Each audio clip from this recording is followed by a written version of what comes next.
বন্ধুরা, আশা করি তোমরা সবাই ভালোই আছো। আর আমরাও, আমাদেরও চলছে তোমাদের ভালোবাসা এবং ভগবানের আশীর্বাদে। আর এখন বাজে 9:45। আর আমি সকালবেলা ঘুম থেকে অনেক সকালে উঠেছি আজকে নিরামিষ আমাদের। আর একটা চৈত্র পূজা, মানে লাস্ট চৈত্র মাসের, কালকে পয়লা বৈশাখ।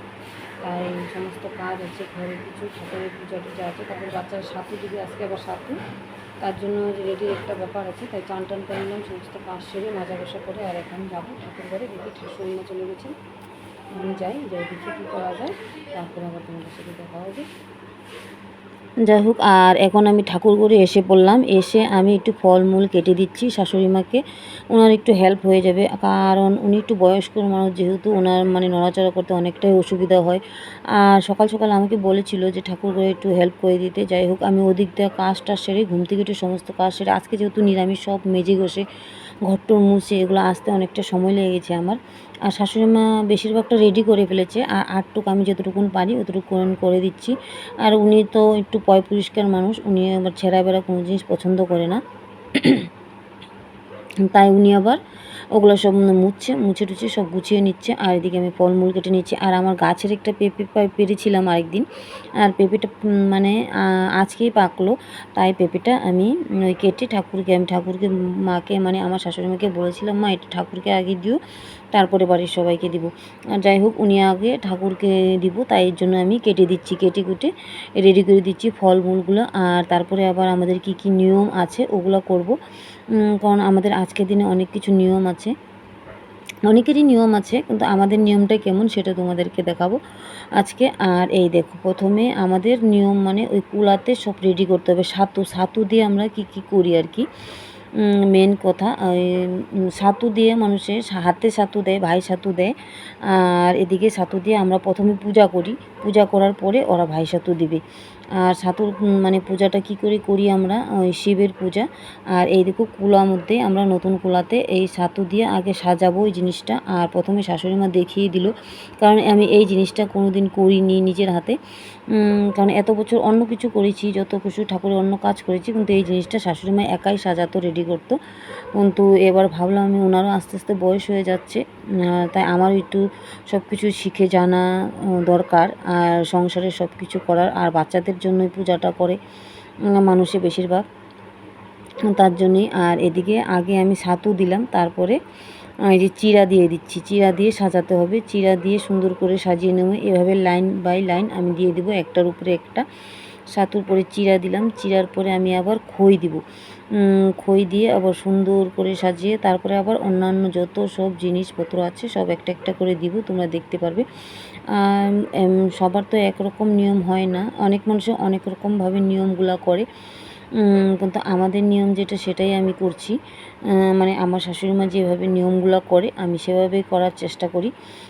আর দেখো, আমি কিন্তু এখন খইটা দিয়ে দিচ্ছি, মানে ধাকে ধাকে দিতে হবে জিনিসগুলো, দিয়ে সব রেডি করতে হবে। খই দেওয়ার পরে আবার আমাকে গুড় দিতে হবে, তারপরে আমার কলা দিতে হবে, তারপরে আর যা যাবতীয় জিনিস হয় এগুলো দিতে হবে। তারপরে পাশে আবার আমি ওইদিকে ঠাকুর কিভাবে বসাই ওটা আমি তোমাদেরকে দেখাবো। আর আমাদের মানে পুতা, মানে শিল পুতা আছে না, ওই সেটাই পুতা দিয়ে আমাদের পূজাটা করতে হয়। তার জন্য আমাদের মানে পুতাতে সব কিছু দিয়ে রেডি করে তারপরে ওভাবে আমাদের পূজাটা করতে হবে।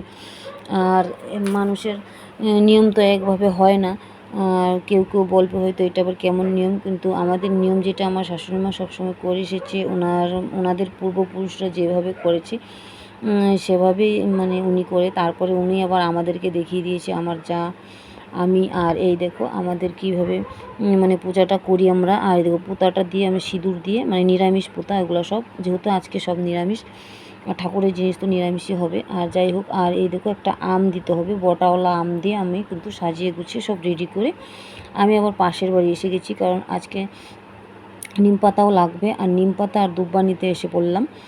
আর বর আমার আগে এসেছিলো ওদের বাড়িতে, তাই বললাম তাহলে চলো, অনেকক্ষণ হয়ে গেছে তুমি আসছো, টুকটুক করে ও যেহেতু ওদের বাড়ি চলে গেছিলো, তারপরে ও আসলো। আর এদিকে শাশুড়ি মা সব রেডি করে ফেলেছে, রেডি করার পরে এখন পূজা আমাদের হয়ে গেছে, ঘরের পূজা সব করে ফেলেছে। আর এখন ছাতু দিচ্ছে, আর ছাতু দিচ্ছে ওরা প্রথমে 3 ভাই বসেছে। যেহেতু আমার নিজের ছেলে নয়, নাইলে ওরা হলো আমার নিজের থেকেও বেশি, ওর হলো নিজের কাকাতো ভাই, জ্যাঠাতো ভাই সব। আর আমাদের সম্পূর্ণ ফ্যামিলির মধ্যে ও একাই মেয়ে। আর পিসিদেরও মেয়ে নেই, আর জ্যাঠা কাকা কেউরই মানে মেয়ে নেই, ও একাই মেয়ে। তাই ওর একটা দায়িত্ব কর্তব্যও থাকে। আর ওকে সবাই যেহেতু ভালোবাসে প্রচণ্ড, তাই। আর ওর ওই যে ছোটো দাদা, এটা যেহেতু বেশি দিনের ওর বড় ছোট না, 1 বছরের বড় ছোট, তাই। আর ও তো খুবই লাজুক, আর কি বলবো। যাই হোক, ওকে আগে দেওয়া হচ্ছে, তারপরে বড় দাদাকে দিবে, তারপরে ওর ভাইকে দিবে। 3 জনকে একজন একজন করে পূজা দেওয়া হচ্ছে। আর ছাতু আমরা হাতে দিয়ে, মানে আমার বাপের বাড়ির এই নিয়মটা নাই, কিন্তু এই নিয়মটা ওদের মানে আমার শ্বশুর বাড়িতে আছে। আর আমার বাপের বাড়ির নিয়ম আছে ভাইফোঁটা, যেহেতু ও এখন আমার বাড়িতে আছে, তাই দিতে পারছে। এখন শ্বশুরবাড়ি যাওয়ার পরে কে কেমন হয়, কীভাবে দিতে পারবে কি না পারবে, কার কী নিয়ম আছে সেটা তো আর বোঝা যায় না। তাই আমি চাই ও সবসময় দিয়ে যাক ওদের ভাইদেরকে। আর আমার বিয়ে হয়েছে আজকে প্রায় 16 বছর হয়ে যাচ্ছে, কিন্তু আমি একদিনও ভাইফোঁটা দিতে পারিনি। হয়তো একবার দিয়েছিলাম 16 বছরের মধ্যে। আর আমাদের বাড়িতে ভাইফোঁটাটা খুবই ভালো হতো, বড় করে হতো। আমার বাবা প্রচণ্ড ভালোবাসতো, আমরা সবাই ভাইফোঁটা দিতাম। আমার অনেকগুলা ভাই, কিন্তু আমার বিয়ের পরে আমি একবারের বেশি হয়তো একবার দিয়েছি। এটাও মানে কিভাবে দিয়েছি আমি বুঝতে পারছি। আর কোনোদিনও আমি ভাইফোঁটা দিতে পারিনি, যেহেতু আমার নিজস্ব ভাইয়েরা এখানে থাকে না, সবাই থাকে বাইরে, তার জন্য আর দেওয়া হয় না।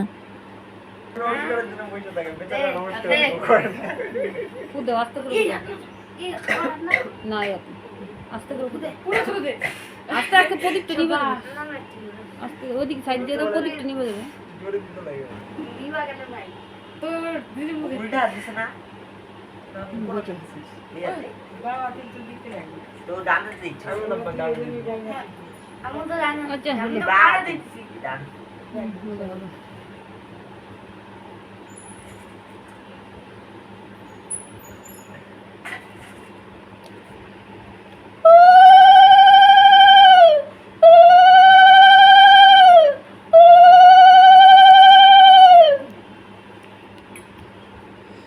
যাই হোক, ওর ছোটো ভাই তো একটু চঞ্চল, একটু দুষ্টামি করেই। যাই হোক, ওদেরকে দেওয়া হলো, কিন্তু তারপরে আবার ওরা আর 2 ভাই এসেছিলো, মানে পিসাত্তো ভাই 2 ভাই আছে। আর ওই ভিডিওটা আমার মানে ওঠানো হয়নি, কাজের ব্যস্ততায়, যেহেতু আমার একা হাতে সব কিছু করতে হচ্ছে, মানে কাজ করবো না কী করবো আমি কিছুই বুঝতে পারি না। ওদেরকেও দেওয়া হলো, এই যে সামনে বসে আছে ওরা 2 ভাই। আর এখন মানে সবাইকে খাওয়া দাওয়া দিচ্ছে, দেখলেই খাওয়া। আর ওই যে সাতু টাতু দেওয়া হলো সবার এখন। আর এখন রান্নার জোগাড় যন্ত্র করলাম। আর আজকে তো সব চিতা খেতে হবে আমাদের, তাই ডাল বসিয়ে দিয়েছি। গরম প্রচণ্ড। এটা কী কী রান্না করব, উস্তা, সব চিতা, কিন্তু উস্তা আর সজনা দিয়ে ডাল, তিতা ডাল হবে। আর নিম পাতা আর সজনা পাতা ভাজা হবে। তারপরে আম ডাল হবে। আর এই যে গিমা পাতা দিয়ে, গিমা পাতা, বেগুন আলু দিয়ে ভাজি করব। তারপরে সয়াবিন রান্না করব। আর দেখি কি ভাজি ভুজি করা যায়। আর মিষ্টি কুমড়া আছে, আর সবজি অনেকই আছে। দেখি এখন আর কী কী বাকি আছে, কী কী রান্না করা যায়। এখন রান্নাগুলো করিনি, তারপরে কথা বলবো আবার। আর আমাদের ছাতু দেওয়ার পরে মানে সবাই ছাতু, কলা, দই, দুধ মানে এগুলো খেতে হয়, একটু হলেও খেতে হবে। ছাতু চিরা, এগুলো নিয়ম আছে। তারপরে আমি সব 2 দিকে বসিয়ে দিলাম। সব কিছু রান্না শেষ। আর লাস্ট এটা নিম পাতা, কে কে খাও নিম পাতা। আর নিম পাতাটা জানো কেমন করে ভাজবে, 1 ফোঁটা তেল দিয়ে একটু লবণ দিয়ে একদম মুচমুচা করে ভেজে নেবে, তাহলে এই দেখো ধরবো কেমন মুচমুচা হবে। এই যে মুচমুচা হয়ে যাচ্ছে। আরও লাল করে, আরও একদম পোড়া পোড়া করে ভাজতে পারো।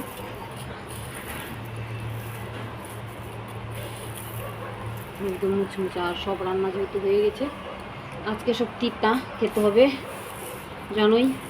আর নিরামিষ আজকে সব, আজকে আমিষ চলবে না, আজকের দিনে সব নিরামিষ খায়। এখন অন্যান্য কাজগুলো সারি, তারপরে আবার তোমাদের সাথে কথা হবে, ঠিক আছে?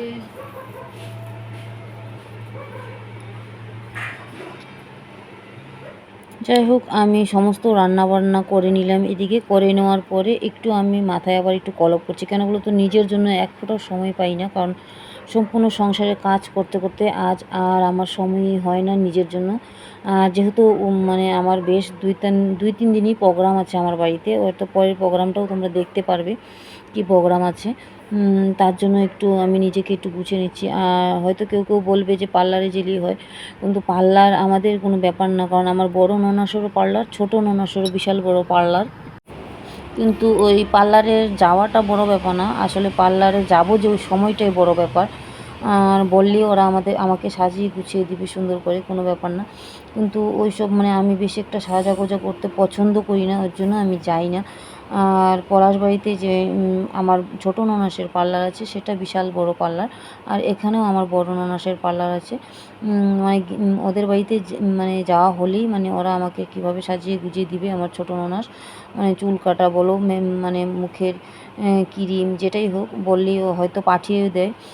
আবার মানে আমার স্কিনে সব কিছু যেহেতু শ্যুট করে না, এর জন্য আমি দিই না কোনো কিছু ক্রিম। আর চুলেও মানে আমার চুলটাও পড়ে গেছে অনেকটা, তার জন্য আমি চুলের কোনো কিছু জিনিস মানে সব রকম জিনিস ইউজ করতে পারি না। কারণ আমি যেহেতু অনেকগুলো ওষুধ খাই 12 মাস, তার জন্য আমার চুলের অনেকটা ক্ষতি করেছে আর অনেক চুল পড়ে গেছে ওষুধ খেতে খেতে। আর এদিকে আবার তারপরে বাজার নিয়ে এসে পড়লো বর, মানে ঘরে চালের বস্তাটা বাড়াতে ছিল আর কিছু ফল টল নিয়ে আসলো। আর ফল কিছু আমি ওই যে ঠাকুর ঘরে রেখে আসবো। আগে প্রথমে ঠাকুরকে দিব, তারপরে তোমাদেরকে আরেকটা জিনিস দেখাচ্ছি। ওই দেখো বেলপাতা, এই ঘুম থেকে ওঠার পরেই সকাল থেকে যে লোক মানে গাছে উঠে নেমে মানে ডাল ডুল কেটে সব নিয়ে যাচ্ছে। কেন বলো তো, পরের দিনে পয়লা বৈশাখ আছে, তার জন্য যে যার মতন নিয়ে যাচ্ছে।